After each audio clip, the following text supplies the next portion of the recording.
Hello friends, way of mystery এর আরো একটি নতুন ভিডিওতে আপনাদেরকে স্বাগত জানাই। বন্ধুরা, আপনারা কি জানেন এই একটি ট্রিক ব্যবহার করে আপনারা সমস্ত পশু পাখিদের হিপনোটাইজ করতে পারবেন? তবে ভিডিওটি শুরু করার আগে আপনাদের কাছে একটি অনুরোধ করব যে যারা এখন আমাদের চ্যানেলটিকে সাবস্ক্রাইব করেননি তারা আমাদের চ্যানেলটিকে সাবস্ক্রাইব করে পাশে থাকা বেল আইকনটি প্রেস করে রাখুন, যাতে এরকমই রহস্য ও রোমাঞ্চের ভিডিও সবার আগে পেতে পারেন। তো বেশি দেরি না করে শুরু করা যাক।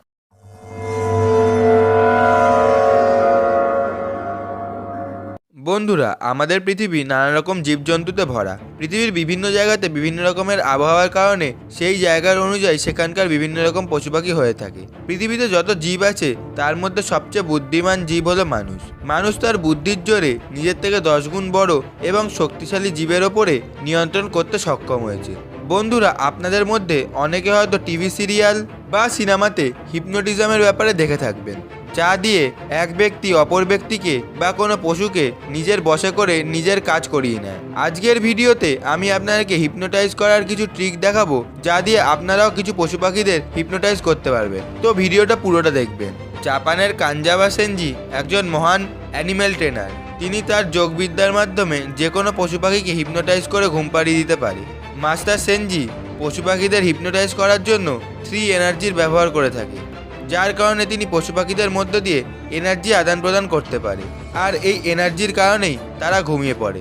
মাস্টার সেনজির মাথা যোগবিদ্যার ফলে এত শক্তিশালী হয়ে গেছে, যার ফলে তিনি একসাথে অনেকগুলি পশু পাখিদের বশ করতে পারেন।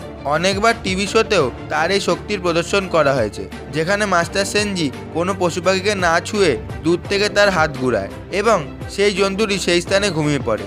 মাস্টার সেনজির মতনই সিডনি অস্ট্রেলিয়ার হারবার্ট লিও পশু পাখিদের বশ করতে পারদর্শী। হারবার্ট লি জন্তুগুলোর সাথে কথা বলা ছাড়াও তাদেরকে দিয়ে নিজের কাজও করায়, আর কখনো কখনো তাদেরকে দিয়ে নাচও করায়। বন্ধুরা, এইরকম হিপনোটিজম তো আমরা করতে পারবো না, কিন্তু এমন কিছু ট্রিক আছে যা দিয়ে আপনিও বিভিন্ন পশু পাখিকে হিপনোটাইজ করতে পারবেন। তো চলুন প্রথমে মুরগি দিয়ে শুরু করা যাক। মুরগিকে হিপনোটাইজ করা খুবই সোজা। মুরগিটিকে মাটিতে শুইয়ে তার সামনে একটি সোজা লাইন টানতে হবে। এটা করার সঙ্গে সঙ্গেই সেই মুরগিটি হিপনোটাইজ হয়ে যাবে এবং মাটিতে পড়ে থাকবে। তাকে আবার আগের অবস্থায় আনার জন্য মুরগিটিকে নাড়াতে হবে বা জোরে আওয়াজ করতে হবে।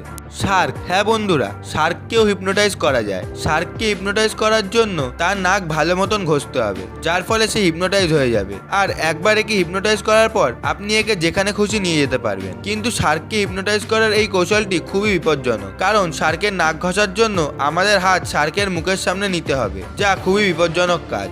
শার্কের মতন কুমিরকেও হিপনোটাইজ করা খুবই কঠিন কাজ, কারণ কুমির খুবই শক্তিশালী প্রাণী। শক্তিশালী প্রাণী হওয়ার জন্য মানুষের ক্ষতি হওয়ার সম্ভাবনা থাকে। কুমিরকে হিপনোটাইজ করার জন্য তাকে মাটির মধ্যে উল্টে শুয়ে দিতে হবে, তারপর তার গলা হালকা করে টিপতে হবে, যার ফলে কুমিরটি হিপনোটাইজ হয়ে মাটিতে পড়ে থাকবে। কুমিরটিকে আবার প্রথমের অবস্থায় আনতে হলে কুমিরটিকে সোজা করে দিতে হবে। এরপর আসি ব্যাঙে। ব্যাঙ খুব শান্ত প্রকৃতির প্রাণী হওয়ার জন্য একে খুবই সহজে হিপনোটাইজ করা যেতে পারে। একটি ব্যাঙকে হিপনোটাইজ করার জন্য তাকে মাটিতে শুয়ে গলা থেকে পেট পর্যন্ত হালকা হাত দিয়ে চাপ দিতে হবে এবং ব্যাঙটি হিপনোটাইজ হয়ে পড়ে থাকবে। ব্যাঙের মতনই যদি চড়াই পাখিকে ধরে গলা থেকে পেট অবধি আস্তে আস্তে চাপা যায়, তাহলে চড়াই পাখিও হিপনোটাইজ হয়ে পড়ে থাকবে। কিন্তু যেই তাকে সোজা করা হবে, সে তখনই আগের অবস্থায় এসে সেখান থেকে উড়ে যাবে। সবার শেষে আসি পায়রার ওপর।